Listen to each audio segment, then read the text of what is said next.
Fala pessoal, tudo bom? Aqui é o professor Oswaldo e vamos então para mais uma videoaula de análise e projeto de sistemas. Hoje nós começaremos a falar dos diagramas UML, né? E o primeiro deles é o diagrama de caso de uso, né? Então, sem mais delongas, bora para o nosso vídeo. Olá pessoal, como eu tinha falado para vocês, a gente vai começar a falar sobre os diagramas UML. Os diagramas do UML já foram apresentados para vocês anteriormente, claro que bem rapidamente, até porque não era o foco, era apenas para evidenciar os aspectos estruturais e aspectos comportamentais de um sistema orientado a objeto, tá certo? Então, a UML ela nos provê 14 diagramas, sendo esses 7 diagramas estruturais, 7 diagramas comportamentais. Tá bom? Tem toda a explicação do que é essa definição de estrutural e tem toda a explicação do que é do que diz respeito a esse comportamento nas aulas anteriores. Então, eu recomendo que vocês deem uma olhada, certo? Conceitos bem básicos. Basicamente, você tem que saber que os diagramas estruturais, eles trabalham para modelar a estrutura do seu sistema orientado a objeto. Já os comportamentais, eles têm por finalidade mostrar a dinâmica que acontece daquele sistema, seja a comunicação entre objetos, para que a funcionalidade ocorra, ou para mostrar quais atores interagem com quais funcionalidades, né? E aí, puxando o gancho de quais atores operam quais funcionalidades, e a gente vai estar falando então hoje do nosso primeiro diagrama, que é o diagrama de caso de uso. Vale ressaltar que nessa videoaula a gente está tratando especificamente do diagrama de caso de uso, né? Dessa parte gráfica que representa as funcionalidades de determinado sistema. Em uma aula posterior, a gente vai falar sobre especificação de casos de uso, né? Que é o momento onde o profissional vai estar descrevendo tudo o que acontece, toda a sequência lógica de cada um desses casos de uso, tá certo? Então, essa videoaula é dedicada exclusivamente para falar sobre o diagrama. Então, o diagrama, junto com a especificação, eles formam o que a gente chama de modelo de caso de uso. Tá bom? Então, vamos lá. Falar do diagrama de caso de uso. Beleza, pessoal. Então, assim, tem alguns conceitos bem básicos em relação ao diagrama de caso de uso que eu gosto sempre de ressaltar, tá certo? E quais elementos que compõem ele e tal. Mas vamos lá, então, né? Diagrama de caso de uso, vocês já devem ter visto ele no momento anterior do curso de vocês, né? Ele é um diagrama bem comum, acredito eu que vocês já tenham visto, tenham conhecimento dele, mas aqui cabe tanto uma revisão como para se aprofundar um pouco mais, uma vez que a disciplina é essa parte de análise e projeto do sistema, não é isso? Então vamos lá. Por definição, o diagrama de caso de uso ele representa as funcionalidades externamente observáveis, né, do sistema e os elementos externos que interagem com esse sistema. Vamos aqui só pegar isso que já está destacado para conversar um pouco sobre isso, tá bom? Primeiro, se representa as funcionalidades, a gente está falando especificamente de requisitos funcionais. Mas daí a gente aprendeu no momento anterior que os requisitos funcionais eles são as necessidades de funcionalidades, de operações que aquele sistema deve desempenhar, né? Serviços, operações e etc. Né? Então, não tem representação de requisitos não funcionais aqui. Vamos falar especificamente sobre requisitos funcionais, porque representam as funcionalidades do sistema e são essas funcionalidades que são representadas no diagrama de caso de uso. Tá certo? Pronto. Então, tem essa parte de representar as funcionalidades e tem esses elementos externos que vão acessar essas funcionalidades, né, que vão interagir com o sistema por meio dessas funcionalidades. Esses elementos externos, pessoal, nada mais são do que os atores, né? Atores são os diversos usuários que vão acessar aquele sistema. Tá certo? Então, tipo, quem está acessando aquele sistema, a gente chama de externo porque ele é externo ao sistema, ele não está dentro do sistema. Mas ele vai acessar as funcionalidades que estão dentro do sistema. Então, o ator está fora do sistema, acessando funcionalidades que estão dentro do sistema, né? Por isso que a gente considera eles elementos externos, no caso, os atores. Tá bom? Ok. Basicamente, o diagrama de caso de uso ele é composto por atores, os elementos externos, os casos de uso que representam as funcionalidades, e a gente vai falar sobre cada um desses elementos daqui a pouco, e os relacionamentos entre esses elementos. Porque se só existisse ator e caso de uso separado, e não tivesse algo que relacionasse eles, a gente não ia conseguir entender como esse sistema funciona. Quais as funcionalidades que esse ator pode acessar se não tem uma relação entre ator e funcionalidades? Tá dando para entender? Então, por isso que existe, né, os relacionamentos, para relacionar atores com casos de uso, e a gente vai ver que também tem relacionamentos que relacionam casos de uso com casos de uso e atores com atores. Mas calma que isso daí, né, tem um momento apropriado para a gente falar sobre isso, a gente vai por parte, tá certo? Além desses três elementos, ainda tem um quarto, né, que é a fronteira, que eu falo mais lá para o final, tá bom? É porque ele é um extra, e eu não coloquei aqui, já pensando nisso. Geralmente, as pessoas tendem a esquecer a fronteira. E ela é importante, ela tem a sua importância no diagrama, e eu vou explicar mais para frente, né, no caso, posteriormente, por que ela é tão importante e que ela tem sempre que estar presente no seu diagrama, tá certo? Então, vamos lá. Beleza.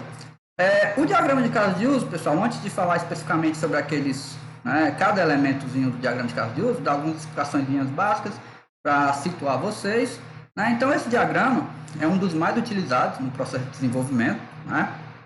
Na minha vida prática, na minha vida pessoal, profissional, vivenciando a análise de desenvolvimento de sistemas, eu sempre utilizava o diagrama de caso de uso, não teve nenhum dos empregos pelo qual eu passei que eu não tivesse trabalhado com diagrama de caso de uso, né? Então ele é bem comum mesmo.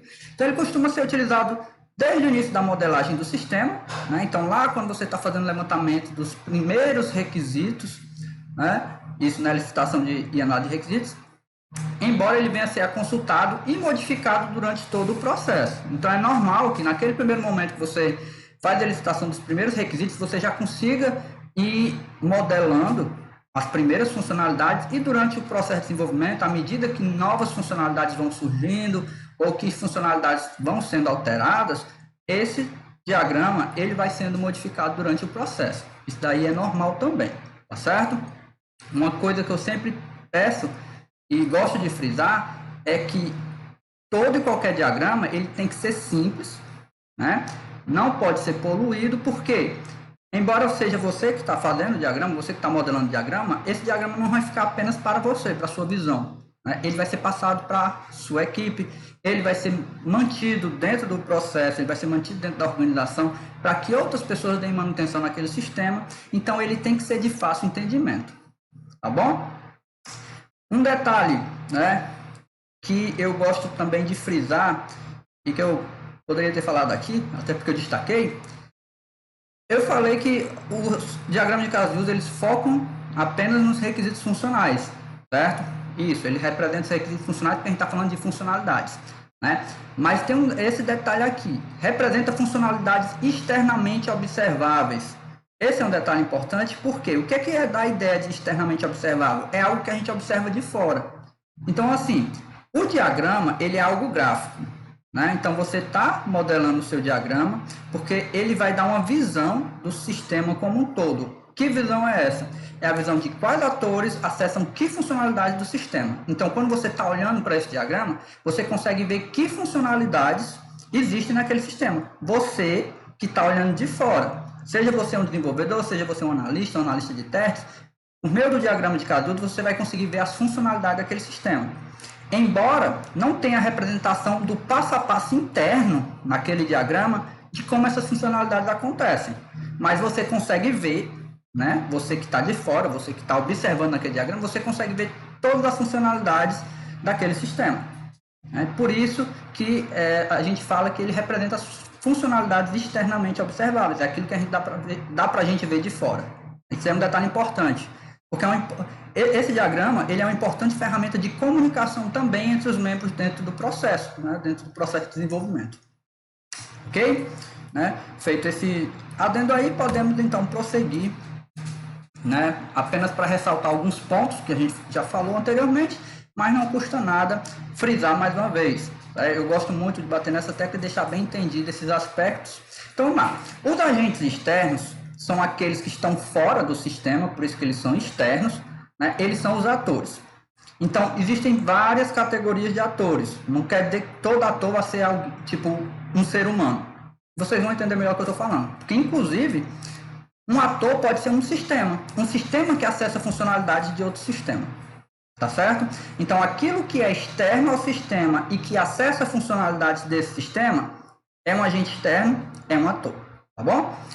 As funcionalidades, elas são representadas diretamente por aquilo que dá nome ao diagrama, pelos casos de uso. Então, os casos de uso representam as funcionalidades. As funcionalidades fazem referência direta aos requisitos funcionais, ok? E os relacionamentos entre atores e casos de uso, ou entre atores e atores, ou entre casos de uso e casos de uso.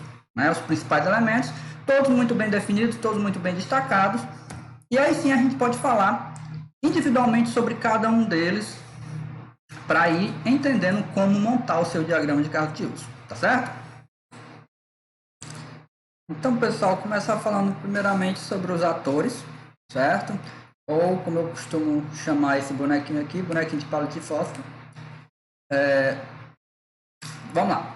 Já tinha falado anteriormente que eles são os agentes externos. Então, qualquer elemento externo que esteja fora do sistema, que interaja com o sistema, ele é um ator. Então, a definição mais simples de ator em um diagrama de caso de uso, né, que é o foco aqui da nossa videoaula, é qualquer elemento que interage com o sistema, qualquer elemento externo que interage com o sistema.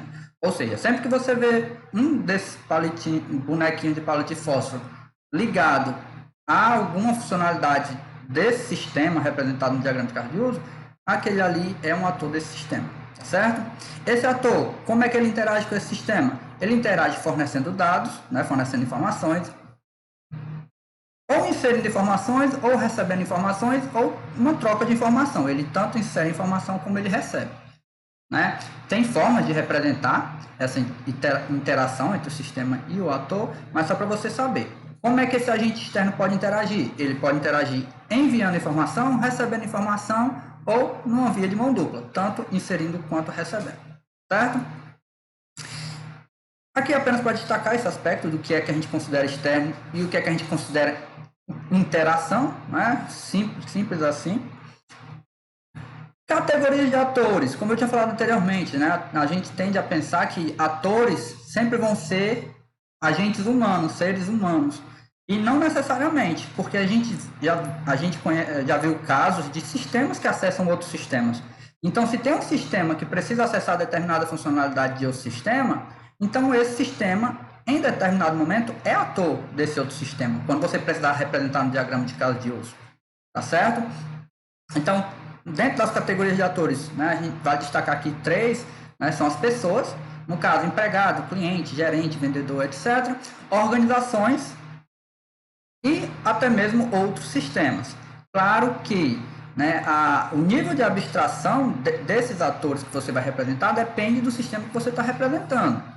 Né? Então, vai ter sistemas que você vai ter que representar pessoas específicas, e quando eu falo pessoas específicas, não é o nome da pessoa, a gente vai ver que existe uma diferença, né, de ator para o nome da pessoa, né, para a individualização daquela pessoa, né, e existem situações mais abrangentes onde você vai poder utilizar a organização como um ator desse sistema, né, como, por exemplo, uma administradora de cartão que precisa interagir com um determinado sistema para fazer a validação daquele cartão que está sendo necessário na realização de um determinado pagamento, por exemplo.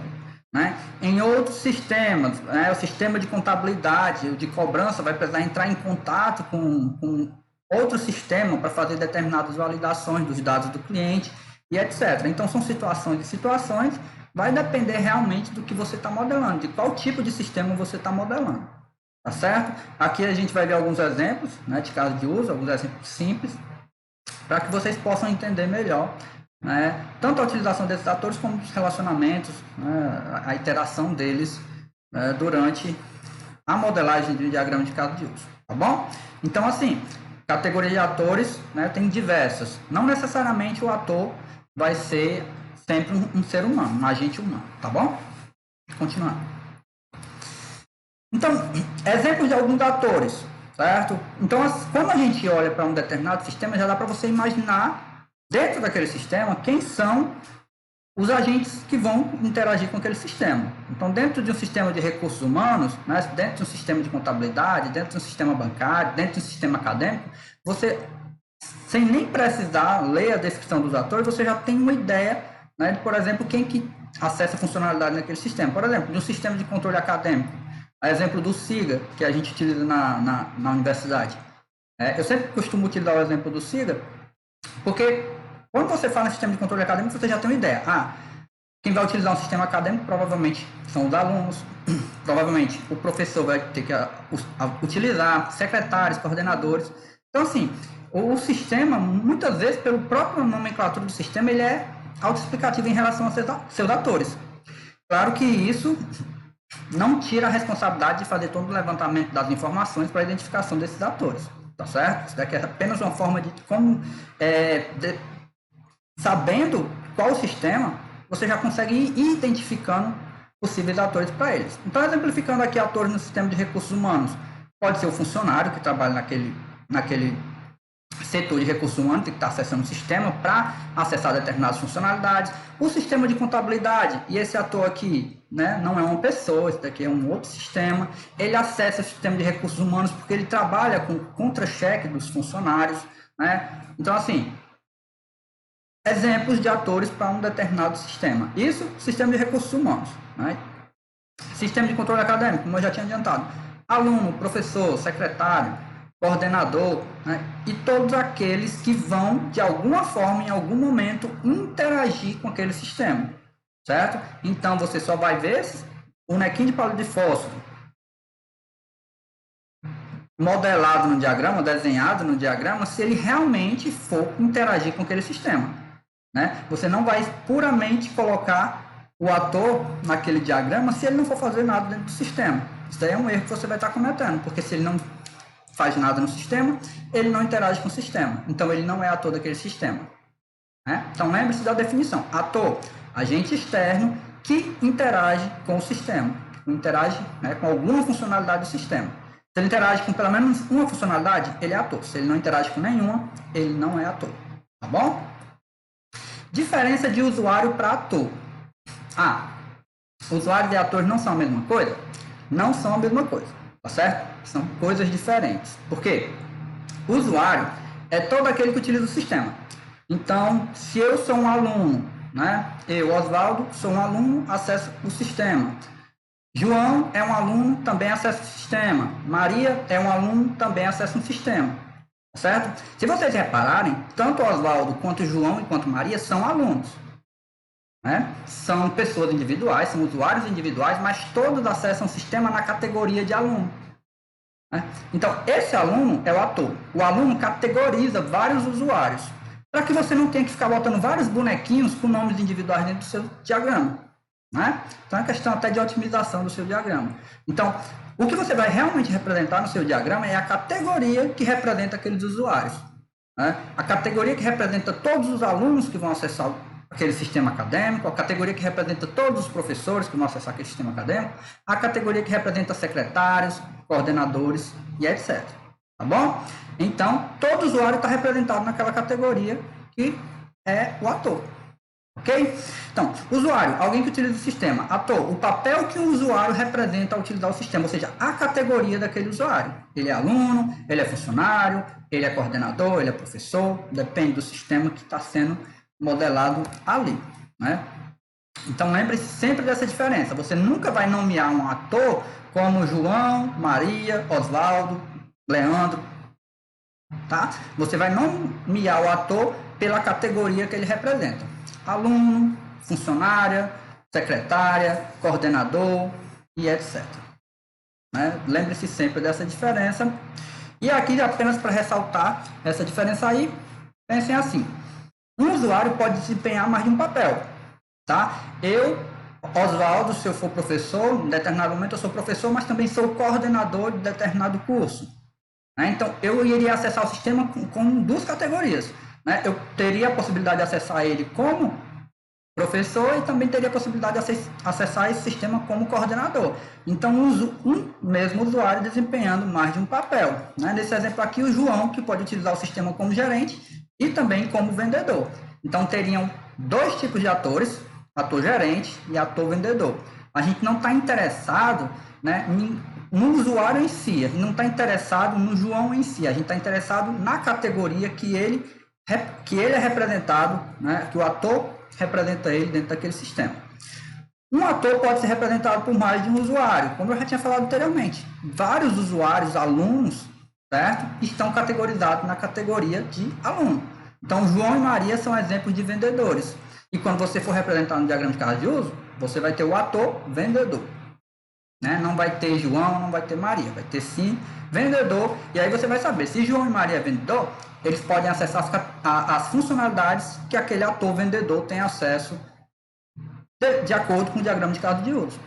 Né? Então, assim, é uma diferenciação bem simples, mas que às vezes causa uma certa confusão. Mas, assim, depois de uma explicação dessa, você consegue perceber, basicamente, que não são a mesma coisa.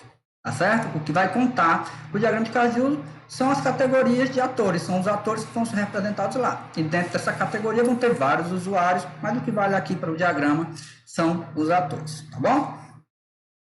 Beleza. E algumas perguntas simples que podem te ajudar, né, na elicitação de requisitos a identificar atores. Né? Aqui é apenas algumas dicas. Né? Claro que você pode identificar por meio de outras ferramentas, de documentações e tal, mas algumas perguntas que você pode fazer no momento de uma entrevista de licitação, identificar alguns potenciais atores, como por exemplo, quem vai receber informação do sistema, porque vai perceber, você já percebe pela pergunta que alguém vai estar recebendo informação, ou seja, vai estar trocando informação de alguma forma com aquele sistema. Então, se alguém de fora recebe informação de um sistema, é um potencial ator, porque é um agente externo interagindo de alguma forma com aquele sistema. Quem fornece dados para o sistema, quem vai manter as informações nesse sistema, onde o sistema vai ser utilizado na empresa, né? Dependendo do departamento que aquele sistema vai ser implantado, né? São atores diferentes. Né? Se for o setor de contabilidade, um sistema de contabilidade tem atores diferentes do setor jurídico, por exemplo. O sistema interage com algum outro sistema já existente, porque aí tem aquela questão da categoria do ator, né? Vai ter sistema que possivelmente vai interagir com funcionalidade de outro sistema, e tudo isso daí servindo para, então, categorizar e identificar possíveis atores. Né? Então, assim, é apenas algumas dicas, né? Como eu falei, não são todas as perguntas possíveis, claro. Isso, pessoal, a gente falou sobre atores. Vamos falar agora sobre, né, os elementos que dão nome ao diagrama, né? Que são os casos de uso. Né? Então, casos de uso dá nome ao diagrama de casos de uso. Ok? Então vamos lá. Eu já tinha falado anteriormente, mas não custa nada frisar. Os casos de uso representam o que o sistema faz, ou seja, representam as funcionalidades daquele sistema, ou seja, fazem referência direta aos requisitos funcionais. Um outro detalhe que eu já tinha adiantado para vocês, ele representa, mas sem considerar o comportamento interno daquele sistema. Como assim? Quando a gente olha para o diagrama de caso de uso, a gente sabe as funcionalidades que existem no sistema, a gente sabe os atores que vão interagir com aquele sistema, mas a gente não sabe a fundo como aquela funcionalidade funciona. A gente sabe que o ator vai acessar aquela funcionalidade, mas internamente a gente não sabe o passo a passo daquela funcionalidade. E realmente não é o foco do diagrama de caso de uso. O caso de uso, o foco dele é representar as funcionalidades, representar os atores que acessam aquelas funcionalidades daquele sistema. Essa parte de identificar todo o passo a passo, toda a sequência lógica interna daquela funcionalidade, isso aí é visto no momento posterior, no que a gente chama de especificação dos casos de uso. Tá certo? E também tem diagramas específicos para representar essa interação interna da funcionalidade, mas que a gente vai ver posteriormente. Tá bom? Casos de uso são sequências de transações do sistema que produzem algum resultado para o ator, um resultado de valor. Ou seja, se o ator está operando determinada funcionalidade, aquela funcionalidade vai dar algum retorno para ele. Né? Você não vai apenas acessar a funcionalidade por acessar. Você está acessando a funcionalidade para obter alguma informação, para inserir alguma informação, para realizar algum cadastro, para abrir alguma conta, né? Para gerar algum relatório. Então, as funcionalidades elas sempre vão retornar algo de valor para o ator que está utilizando ela. Tá? Exemplos disso, realizar empréstimo, abrir conta, reservar livro, devolver livro, e aí vai depender do sistema. representado por uma elipse contendo dentro de si o nome da funcionalidade. Então, elipse, pessoal, é essa forma geométrica aqui, que é como se fosse um círculo achatado, certo? E dentro dela você tem o nome da funcionalidade. Por padrão, a gente respeita que o nome da funcionalidade deve vir sempre no infinitivo, né? Terminando com AR, ER, IR, né? Para dar a ideia de que aquela ação está acontecendo, né? Está acontecendo no tempo, né? É uma forma de padronizar as funcionalidades. E o nome, pessoal, não precisa ser muito grande. É interessante que seja um nome conciso e direto, como, por exemplo, abrir conta. Esse abrir conta, já dá para ter uma ideia de que provavelmente esse abrir conta corrente faz parte de um sistema bancário, né? Então, se fosse uma funcionalidade emprestar livro, provavelmente um sistema de biblioteca. Marcar consulta, um sistema de clínica médica. E aí, né, isso é o que eu digo, o que eu manter simples o sistema, manter simples o diagrama, né? Para que quem está vendo aquilo possa entender dentro da simplicidade. Você não precisa colocar toda a descrição da funcionalidade, né? Tipo, dentro dessa elipse, colocar um texto de um parágrafo com 5 linhas. Não, está errado. Né? Vamos manter simples e não poluído. Certo? Quem vai estar vendo aquele diagrama precisa, né, de um ambiente simples e de fácil visualização. Vamos sempre lembrar disso, vamos sempre levar isso como uma regra, tá certo? Então, vamos lá. A elipse, que é esse círculo achatado, e dentro dele o nome da funcionalidade, né, sempre no infinitivo. Tá? Bom, né, que nas aulas a gente lembra de vários conceitos. Forma geométrica, né, infinitivo, verbo no infinitivo. Eu gosto de lembrar isso. Continuando. Então, como a gente tinha dado alguns exemplos quando a gente estava falando de atores em relação a sistemas específicos, aqui a gente também tem alguns exemplos para aqueles mesmos sistemas, né? Só que agora a gente fala especificamente das funcionalidades que podem existir nesse sistema.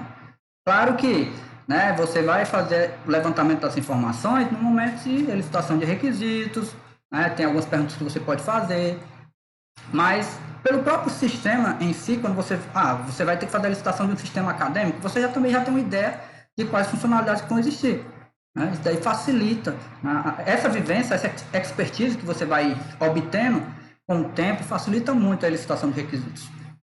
Vamos lá. Exemplos de caso de uso no sistema de recursos humanos e de controle acadêmico. Né? Então, admitir funcionário, emitir contra-cheque, demitir funcionário, como se tivesse um botão, né, para demitir funcionário. Caso de uso no sistema de controle acadêmico, emitir lista de frequência, efetuar matrícula, trancar matrícula, né? Gerar relatório de notas e etc. Então, tudo aquilo que é funcionalidade do sistema vai poder ser representado no seu diagrama, né, como um caso de uso, né, como uma elipse com o nome da funcionalidade no seu interior. Tá certo? Da mesma forma que a gente tem algumas perguntas que dá para identificar atores, tem também algumas perguntas que a gente consegue identificar casos de uso, como por exemplo, o que o sistema faz em resposta a determinada ação do ator? Vai gerar um relatório? Né? Vai abrir uma conta? Algum ator armazena, altera, remove ou lê dados do sistema? Isso aqui é importante, pessoal. Isso daqui tem até um detalhe muito importante, que isso daqui dá origem aos casos de uso que a gente chama de manter. São casos de uso específicos porque quando a gente trabalha com armazenar, alterar, remover ou consultar dados, a gente tem o que a gente chama de CRUD, que é persistência de dados, né, nos repositórios de dados. A gente não vai passar tempo discutindo isso nessa videoaula, mas tem um vídeo, né, no material de apoio que foi feito que fala desses casos de usos específicos. Né? Vai ficar aqui no card, vai ficar na descrição também do vídeo, o material de apoio que vocês podem consultar para ter acesso a essas informações. Mas, basicamente, se tem algum ator que vai movimentar dados daquele sistema, vai ter que ter uma funcionalidade que dê respaldo para essa movimentação dos dados. Né? Então, vai ter casos de uso para fazer essa movimentação de dados. Algum ator precisa ser notificado de certas ocorrências do sistema? Se precisar, vai ter uma funcionalidade para notificar esse ator. Algum ator precisa ser informado pelo sistema sobre alterações externas repentinas? É a mesma ideia, também vai ter um momento que aquele sistema vai precisar informar esse ator. Então, sempre que houver essa interação, né, com o agente externo, precisa da funcionalidade que dá respaldo para essa ação acontecer. Né? Já pensou se o ator precisa cadastrar dados de um cliente no sistema, mas não tem a funcionalidade de cadastrar dados do cliente? Confuso, né? Então, daí você consegue entender a lógica por trás dessas perguntas. E como eu falei anteriormente com os atores, também não são as únicas perguntas, né? Isso aqui é claro que são perguntas básicas, né? Que você pode utilizar como direção, mas não são as únicas.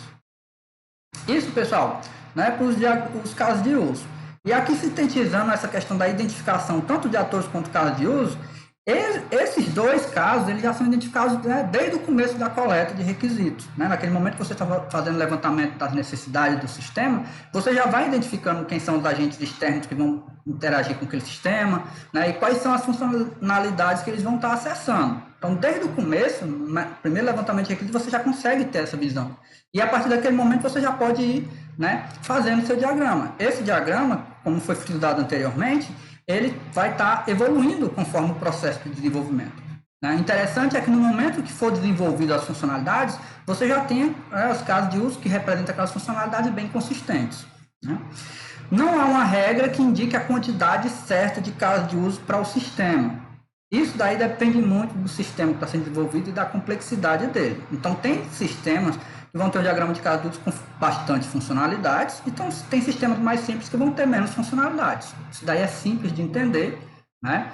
Então, não tem uma regra, não tem um cálculo matemático mágico que vai te dizer determinado sistema tem que ter tantas funcionalidades. Não, tá certo? Outra coisa também é que tem muita coisa que, se o diagrama for muito grande, principalmente em relação aos casos de uso manter, tem mecanismos que você pode otimizar aquele seu diagrama. Né? No caso, né, como eu falei dos casos de uso manter, e que vocês vão ter mais informação acessando o material de apoio. Tá certo? Lembrando sempre de manter o seu diagrama simples, e não apenas o diagrama de caso de uso. Todo diagrama que a gente vai ver da OML, eu vou sempre bater nessa tecla. Manter simples, certo? E não poluído. Certo? E o que é não poluído? É tipo um diagrama que não seja difícil de olhar para ele, de observar ele. Né? Então, quando a coisa está muito bagunçada, essa bagunça a gente chama de poluição. Vamos tentar manter a coisa organizada, até porque tipo, você vai estar num ambiente profissional. Né?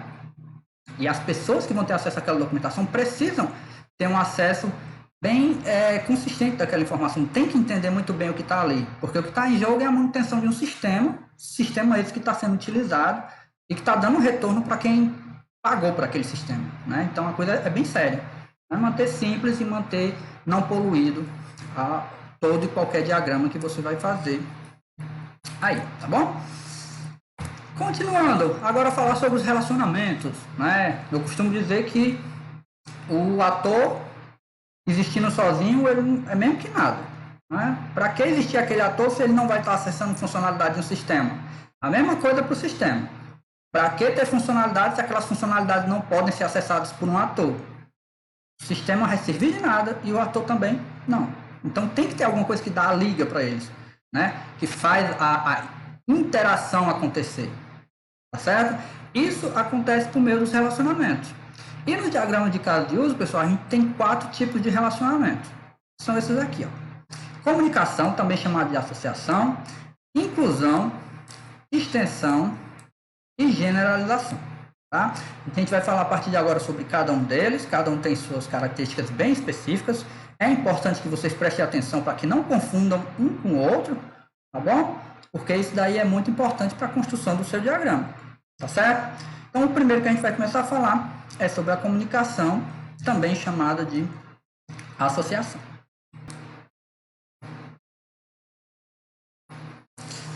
Então, pessoal, comunicação, certo? É o relacionamento mais comum, né, de se ver nos diagramas de caso de uso. Não é o único, mas é o mais comum de você ver, certo? Informação importante, ele representa a comunicação entre ator e o caso de uso, e apenas entre esses, certo? Então, quando você vê uma comunicação, é apenas entre o bonequinho de palito de fósforo e a elipse.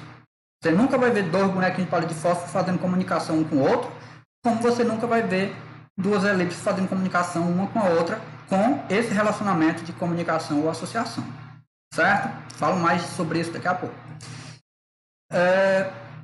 Representa a informação de quais atores estão associados a que caso de uso, então por meio dela você consegue identificar, né, que atores vão interagir com que funcionalidades, O fato de um ator estar associado a um caso de uso significa que esse ator interage, trocando informações com o sistema. Pode ser unidirecional ou bidirecional. Unidirecional quando ou o ator está apenas inserindo informação e não recebe retorno, ou quando ele está apenas recebendo informação do sistema. Quando ele informa dados, né? Quando ele insere informações e recebe por meio dessa mesma interação, aí é que a gente chama de fluxo bidirecional. Tá certo? E tem a forma de representar isso daí, daqui a pouco eu mostro.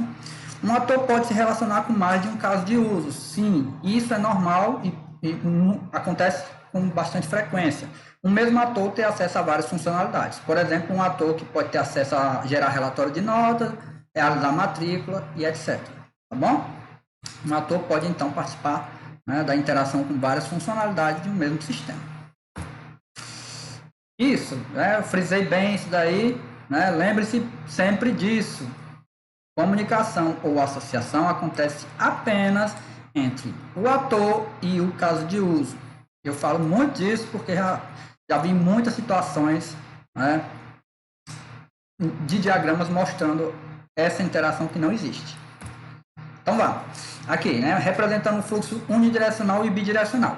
Se ele é unidirecional, você pode utilizar o sentido da seta informando a única direção para onde está indo. Então, aqui a gente entende que, nesse caso, o ator está inserindo informações por meio dessa funcionalidade de processar pedido. Então, ele acessa a funcionalidade de processar pedido para inserir informações no sistema.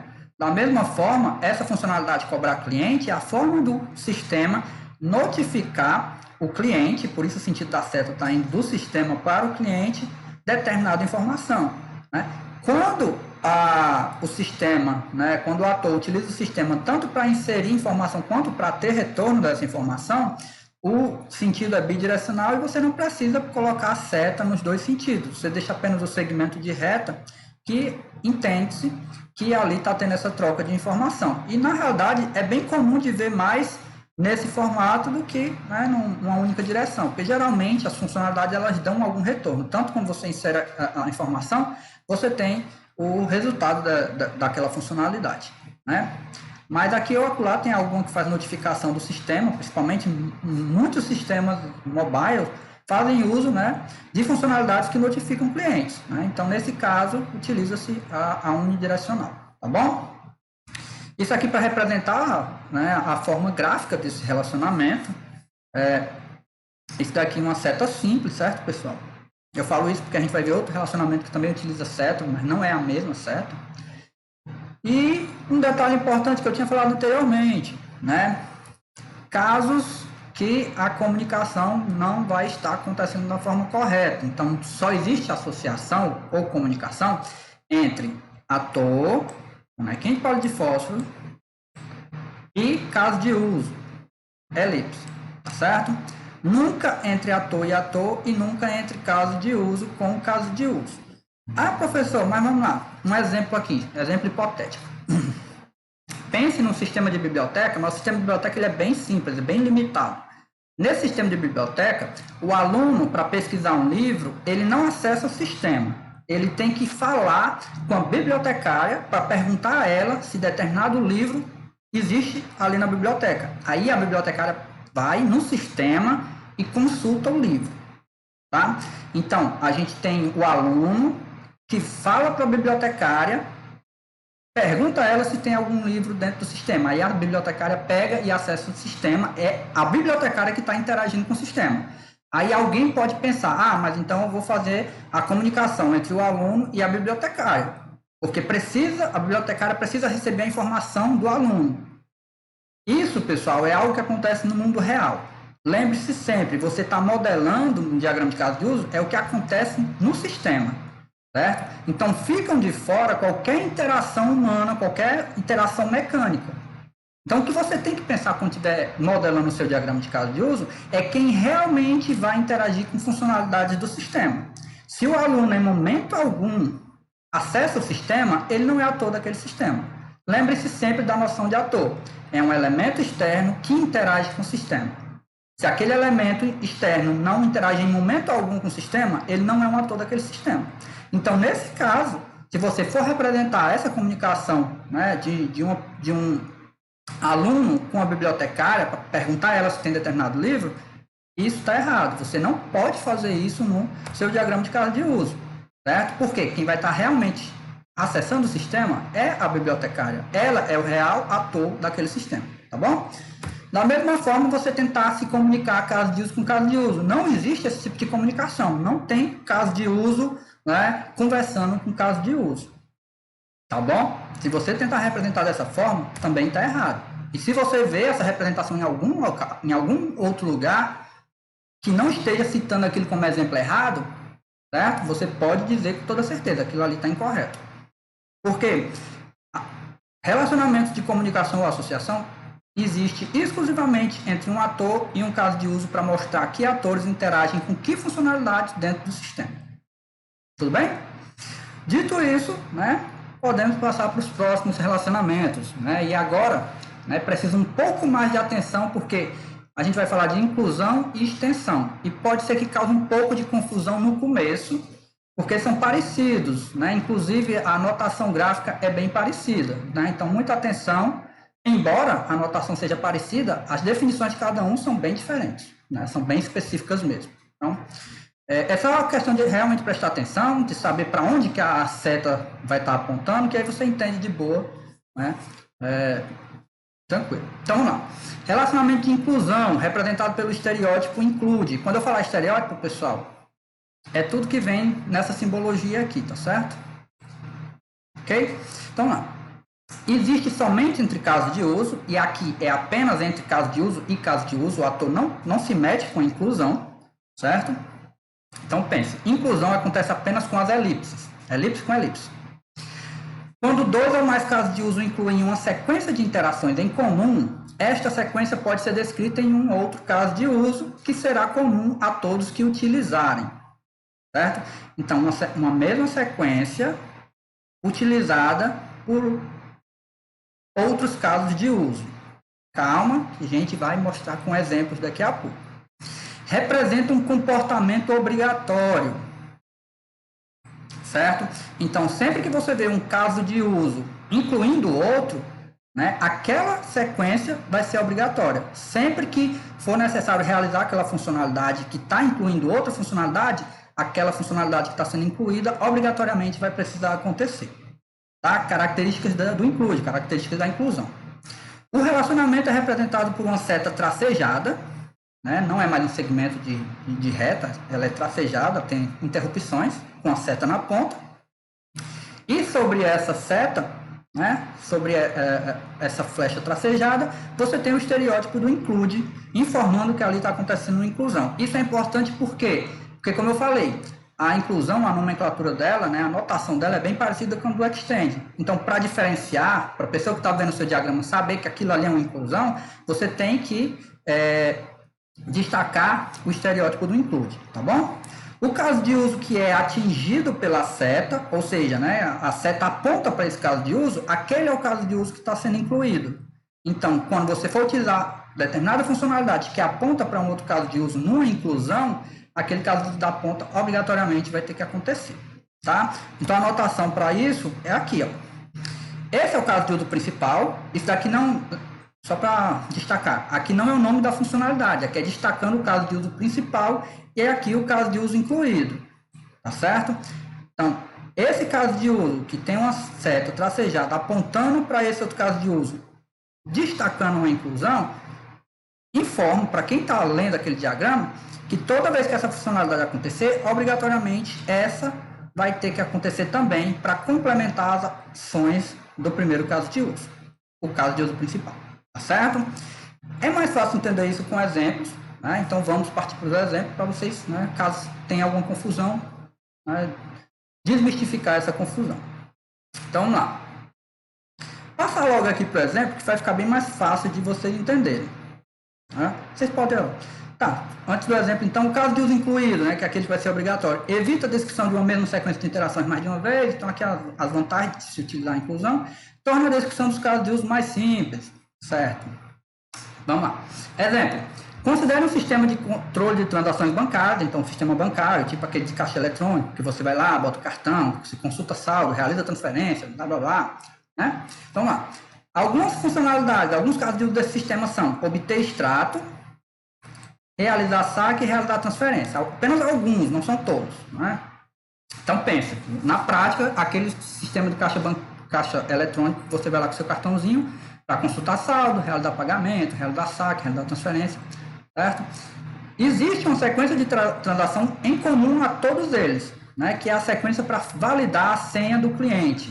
Então, eu não sei vocês, mas no caixa eletrônico que eu acesso a minha conta, eu coloco o cartão, mas mesmo assim, mesmo com o cartão tendo sido inserido, toda a funcionalidade que eu preciso acessar lá dentro, seja para consultar, seja para realizar pagamentos, transferências, eu preciso fazer uma validação, seja da senha do cliente ou seja validação biométrica. Aqui está falando da senha do cliente. Então, toda vez que eu preciso realizar uma dessas transações, eu tenho que fornecer a identificação para demonstrar que realmente sou eu, né, titular daquela conta, que estou realizando aquela funcionalidade. Então, todas essas três funcionalidades têm uma sequência em comum. Todas elas precisam que você se autentique para informar que você é o titular da conta, tá certo? Isso daí, já para mostrar para vocês como é que funciona o include. Então, é obrigatório, primeiro, para você obter o status, você vai ter que se autenticar, porque ele vai pedir a sua autenticação, né, para realizar a saque. A mesma coisa realizar a transferência. Então, é um fluxo obrigatório que a gente já identifica e um fluxo que é comum a todos eles. Aí aqui, pronto. Aqui está a melhor ilustração para esse exemplo, né? E aí, ó, todas aquelas funcionalidades, obter extrato, realizar saque, realizar transferência, incluem o caso de uso de fornecer identificação. E vocês vão concordar comigo que é bem melhor representar dessa forma do que existisse 3 casos de uso fornecer identificação e cada um deles estivesse apontando para esse fornecer identificação. É bem uma forma de otimizar o seu sistema, uma vez que essa funcionalidade é comum a todas essas, certo? Então, se eu preciso, toda vez que eu obter extrato, fornecer identificação, isso identifica um include, né? E, mais ainda, outras funcionalidades possuem essa mesma transação comum. Então, todas essas 3 funcionalidades podem apontar para o mesmo caso de uso include, porque é sequência, né, sequência comum para todos eles. E lembrando sempre, é obrigatório. Você vai acessar essa funcionalidade, saiba, olhando para esse diagrama, que você vai ter que fornecer a identificação para que isso seja possível, né? Então, essa inclusão é uma forma dessa funcionalidade principal acontecer, tá certo? Um outro exemplo, ainda utilizando o sistema bancário, mas não acontece apenas no sistema bancário, certo? Deixar claro para vocês, não acontece apenas no sistema bancário. Esse aqui é um exemplo bem simples de prática, porque quando você pensa no sistema de caixa eletrônico, você já vê na... Outro exemplo, né? Toda vez que você faz alguma transação específica, né, seja saque ou realizar depósito ou realizar pagamentos na sua conta via caixa eletrônica ou sistema bancário, tem o que a gente chama de registrar movimento, né? Então, toda vez que você realiza uma transação, no extrato é feito um registro daquela movimentação, né? Então, obrigatoriamente, né, essas funcionalidades de realizar depósito e realizar saque vão estar realizando uma sequência comum, que é lançar um registro do movimento no seu extrato. Isso daqui evidenciando também o include. E, ressaltando mais uma vez, né, a seta tracejada aponta para o caso de uso que vai ser incluído, para o caso de uso que vai ser obrigatório na realização daquela funcionalidade principal. Bom? Então, caso de uso, né, que quando tiver num relacionamento de inclusão ou include, aponta para um caso de uso que a gente chama de incluído e que aquele fluxo, né, a partir do momento que tem a inclusão, ele representa um fluxo obrigatório, tá certo? Lembre-se sempre disso, não esquecer, e a seta tracejada aponta sempre para o caso de uso obrigatório, para o caso de uso incluído. E agora, pessoal, o extend, a extensão, né, como falado anteriormente, é semelhante ao include, mas não é a mesma coisa. A nomenclatura é bem parecida, né, mas a gente tem o estereótipo que é diferente para começar, e também a orientação da seta vocês vão ver que é diferente, tá bom? Então aqui, né, já para chacoalhar as coisas, representa um comportamento opcional. Então, o include representava um comportamento obrigatório, sempre vai acontecer. O extend, ele representa um comportamento opcional, então vai ou não acontecer, pode ou não acontecer, tá certo? Ele está lá representado no diagrama, mas da forma que está representado, a pessoa que está lendo seu diagrama vai entender que aquilo ali é uma opção. Ele pode ou não acontecer, ou vai acontecer no primeiro momento e depois não vai acontecer mais. Tá bom? Continuando. Só ocorre sob certas condições ou cuja realização depende da escolha do ator, né, da opção do ator. O relacionamento é representado por uma seta tracejada com o estereótipo de extend sobre ela.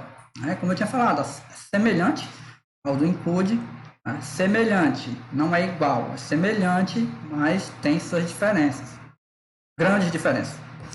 O caso de uso que dispara a seta é o caso de uso extensor. A seta sempre aponta para o caso de uso principal. Agora eu confundi, professor, agora eu não estou entendendo mais nada. É seta apontando para onde? Vamos lá, vamos colocar aqui a grafia, né, a forma gráfica da relação para você entender.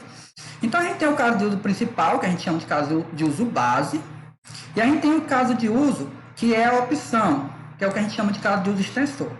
Então, no relacionamento extend, o caso de uso que é opcional, ele sempre aponta para o caso de uso base, ou caso de uso principal, certo? Diferente do include, que o caso de uso principal apontava para o obrigatório. Aqui é o inverso. O opcional aponta para o principal. O opcional aponta para o caso de uso base. Certo? E sobre a seta tracejada, você tem o estereótipo de extend. Ok?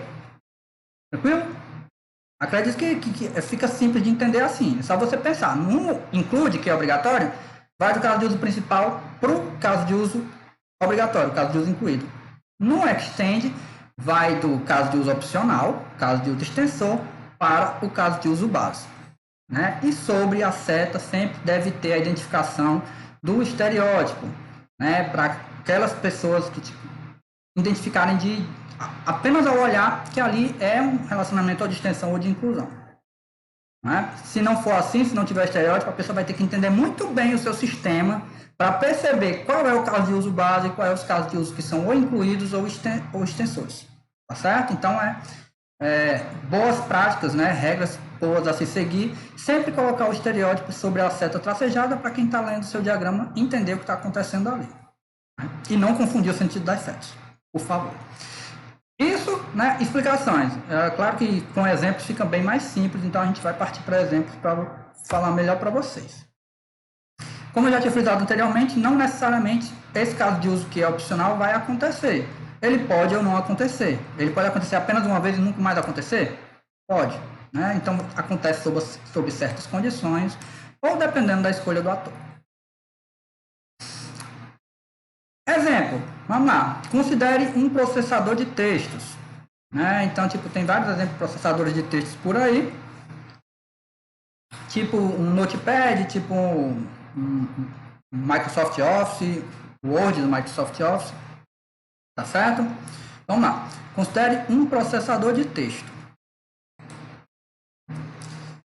Então, considere que um dos casos de uso desse sistema, ou seja, uma funcionalidade desse sistema processador de texto, seja editar documento. Então, tem a funcionalidade chamada editar documento, que o ator pode acessar e ela tem um cenário típico dela, né? A forma que ela funciona, o passo a passo que ela funciona. Lembrando, esse passo a passo não está representado no diagrama de caso de uso, mas a gente consegue saber qual é esse passo a passo quando a gente acessa a especificação daquele caso de uso. Especificação de caso de uso é assunto para uma outra videoaula. Essa aqui a gente se foca no diagrama, tá certo? Mas aqui, a título de entender a fundo o relacionamento de extensão, eu estou detalhando essa funcionalidade, né, no nível que dê para entender. Então, vamos lá. Cenário típico de editar documento. O ator abre o documento, modifica ele, salva as modificações e fecha o documento. Pronto. Caso de uso principal feito, sem bifurcações, seguiu apenas o caminho feliz daquela funcionalidade. Mas num outro cenário, né, esse ator que está editando um documento, ele pode optar por realizar a substituição de um fragmento do texto, né, utilizar uma funcionalidade de substituir texto disponível durante a edição do documento, ou ele pode também optar, isso aqui a gente está falando de opções que ele tem durante a edição, por verificação ortográfica do documento. Vocês que já utilizaram processador de texto, vocês devem saber que existem essas opções durante a edição de qualquer documento, não é isso? Então aqui a gente fala de um caso de uso principal, editar, e fala de duas opções. né, substituir texto e verificação ortográfica. Então, a gente já sabe que vai existir um relacionamento de extend aí, né, do caso de uso principal, no caso de editar documento, com esses casos de uso opcionais, substituir texto e verificar ortografia. Tá certo? Pronto. Isso daí, né, só para retratar para vocês, né, como é que funciona uma dessas funcionalidades que são opcionais. Substituir texto, certo? Claro que tem duas opções, mas aqui apenas falando da substituir texto. No caso, o ator fornece o texto a ser substituído e o texto substituto. Em seguida, fornece os parâmetros, né, e, por fim, confirmando, o sistema substitui todas as ocorrências. Feito isso, né, volta para o caso de uso principal, porque vai ter que ser salvo as alterações, as edições feitas no texto. Uma vez que substitui texto, faz parte, né, da edição do documento. Tá bom?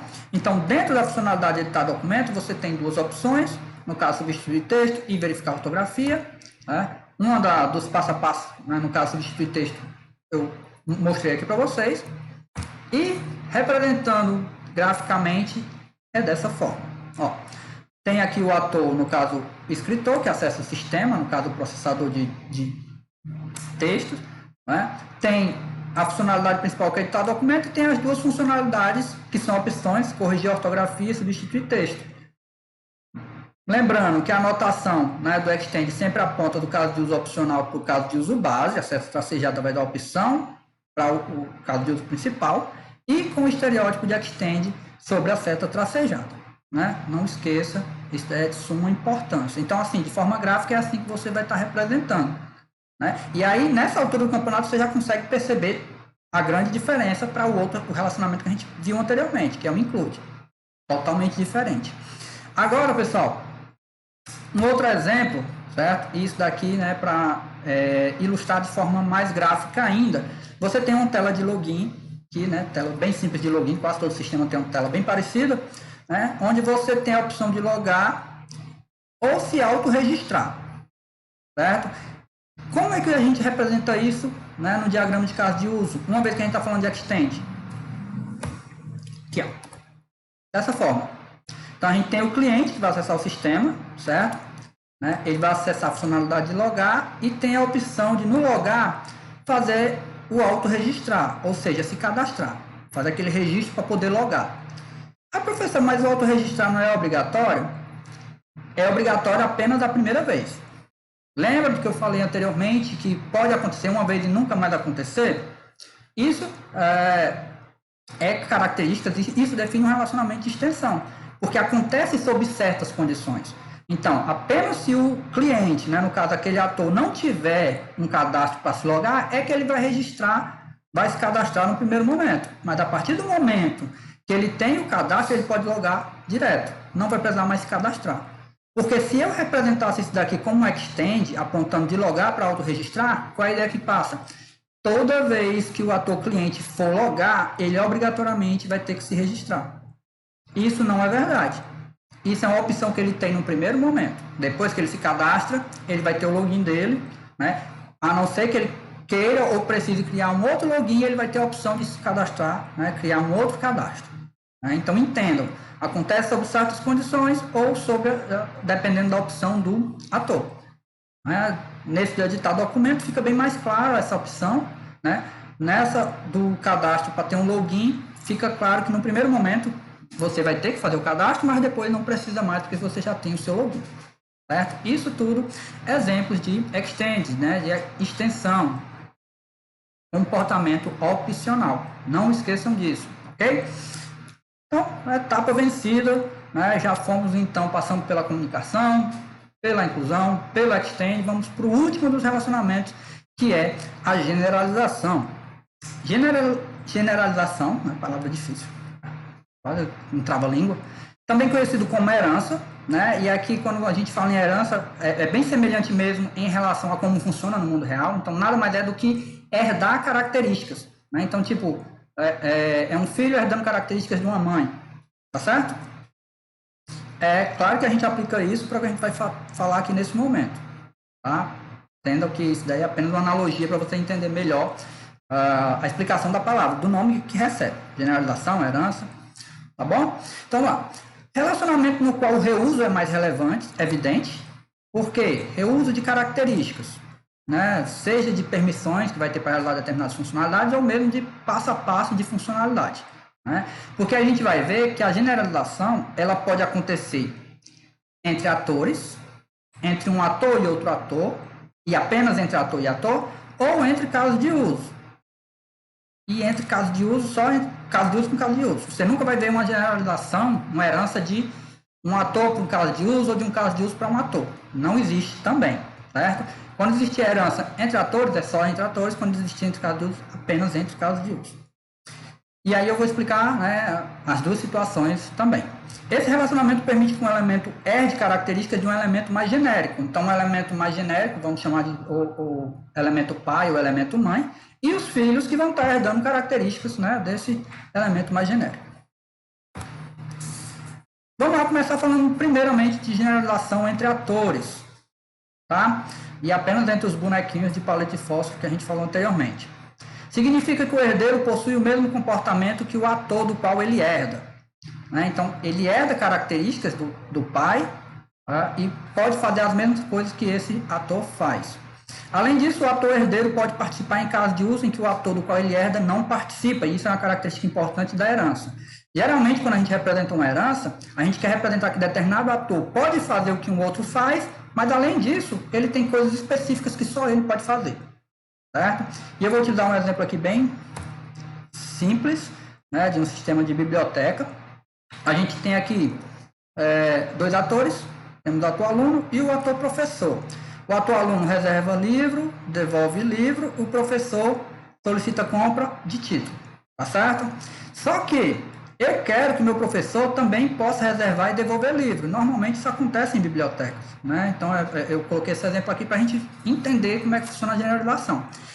Então, né, ao invés de eu fazer, né, associação simples assim e assim, que o professor agora também pode reservar livro, devolver livro, mas além disso ele faz algo que o aluno não faz, solicitar compra, certo? Aqui a gente consegue perceber que tem muitas setas, né, sendo traçadas, inclusive seta cruzando seta, e uma forma de prevenir isso é utilizando a herança, certo? Se tem uma situação dessa, onde um ator faz a mesma coisa, as mesmas coisas que um outro ator, mas além disso ele faz algumas coisas específicas dele, você pode considerar esse caso para utilização de herança, certo? Se esse professor não fosse fazer algo de diferente, você não precisaria utilizar a herança, porque o mecanismo da herança, a lógica dele, né, de se utilizar ele é isso, evidenciar que um ator filho pode fazer as coisas que o ator pai faz, porém pode fazer algumas coisas específicas dele também, tá? O que é que eu quero dizer? Né? Então, ao invés de ter essas setas passadas aqui, cruzando-se com outros, inclusive, né, ficando até um pouco poluído, né, só corrigir aqui. O que poderia ser feito? Utiliza o mecanismo de herança. A herança, pessoal, ela é representada por uma seta, né, com a ponta fechada. Né? Essa seta aponta sempre do ator que está herdando para o ator de quem é herdado as características. Nesse caso, o professor herda, né, as características do aluno. E quando eu digo herda as características, é que ele vai poder fazer tudo que o aluno faz. Então, ele vai poder reservar livro e devolver livro. Mas, além disso, professor e apenas professor pode solicitar a compra de título. Tá? Isso são as características de um relacionamento de generalização. Tá certo? Continuando. Isso foi de generalização entre atores. Né? Simples de entender. E a lógica da generalização entre casos de uso é a mesma. Né? Segue a mesma lógica. Só que são casos de uso, são elipses, que estão herdando de outras elipses. E o que é que herda? O comportamento, né? o passo a passo daquela funcionalidade. Porém, os filhos, havendo necessidade, podem modificar, podem redefinir uma parte desse passo a passo. Né? Como eu falo aqui nessa explicação toda, né? Utilizando aquele mesmo conceito de caso de uso pai e caso de uso filho, né? Significa que o caso de uso filho, que herda, possui o mesmo comportamento que o pai. Quando for necessário, o caso de uso herdeiro pode redefinir a sequência de comportamento. Né? Redefinir. Né? é o que faz sentido na generalização. Se não tivesse necessidade de redefinir, não faria sentido utilizar a generalização, porque praticamente está sendo feita a mesma coisa, a mesma funcionalidade. Então não tem por que ser diferente. Né? Então só faz sentido você fazer generalização se realmente em algum momento tiver que redefinir essa sequência de comportamento. Né? Lembre disso. Além disso, o caso do herdeiro participa de qualquer relacionamento do qual o caso de uso pai participa. Vantagem: o comportamento do caso de uso original é reutilizado pelos herdeiros, né? E os herdeiros podem modificar a parte necessária desse relacionamento. E aqui está um exemplo gráfico para explicar melhor para vocês. Então aqui tem um sistema bancário, onde tem um ator gerente, certo? Esse ator gerente, ele acessa a funcionalidade de abrir conta, e esse abrir conta é o caso de uso pai, tendo como filhos o caso de uso abrir conta especial e abrir conta poupança.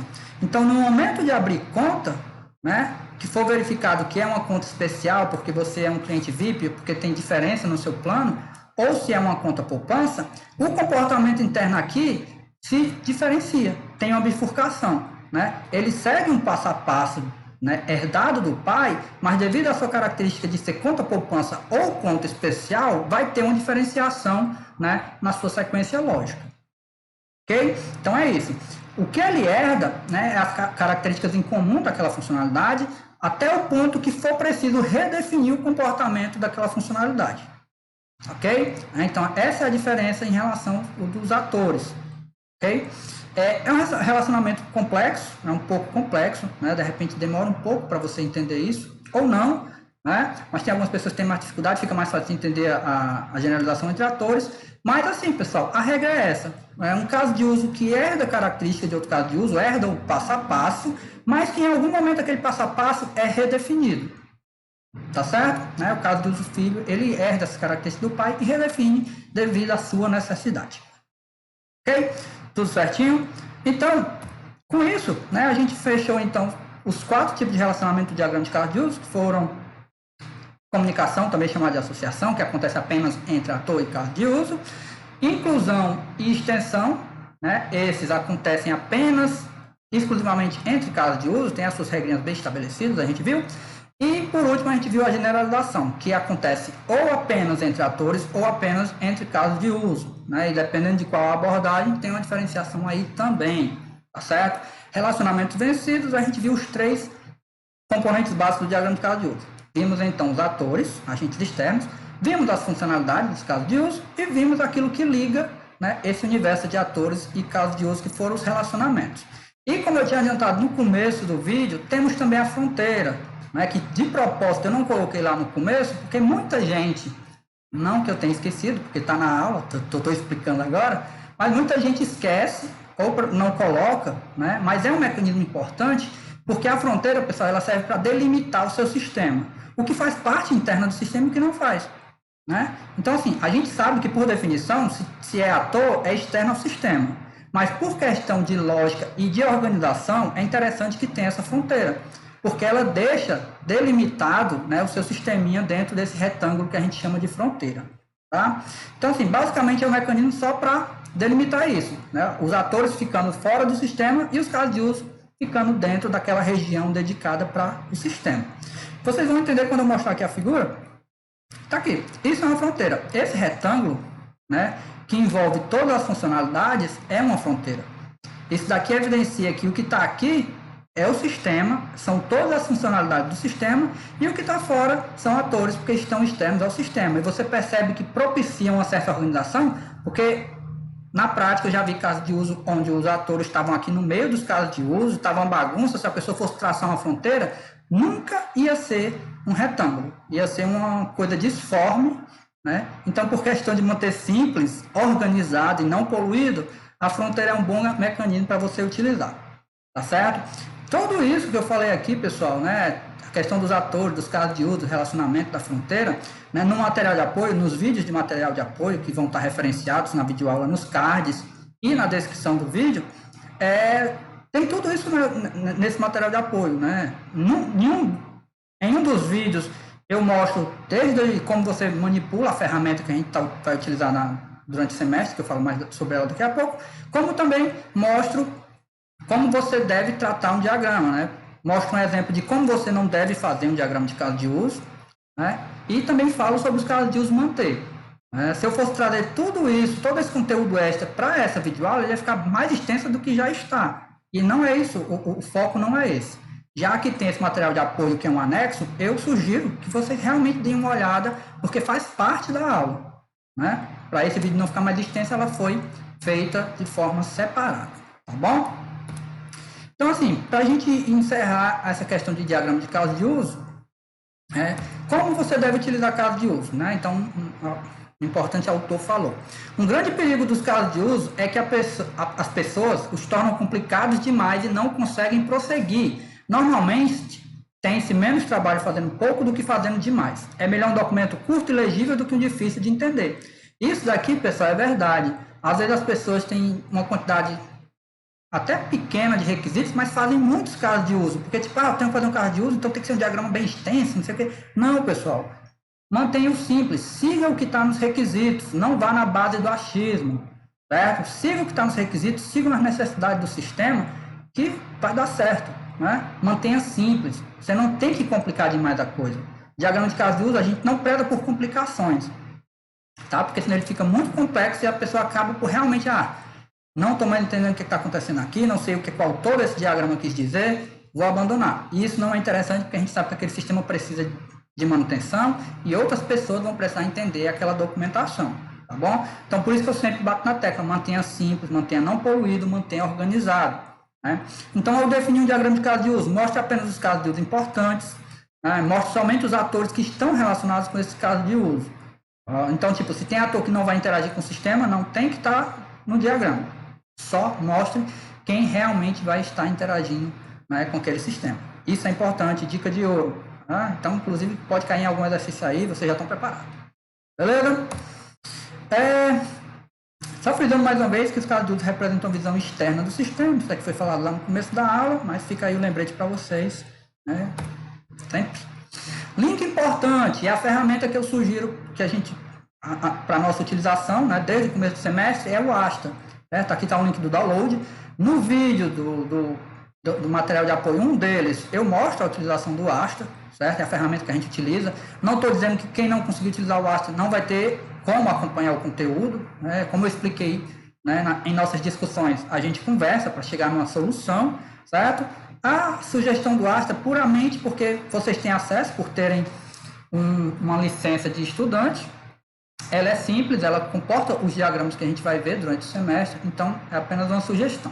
O vídeo para ensinando a utilização dela está disponível na descrição, vou deixar disponível aí para vocês, certo? Além disso, né, tem 2 vídeos, um falando sobre os diagramas de caso de uso, tratando os casos de uso manter, que são casos específicos, né?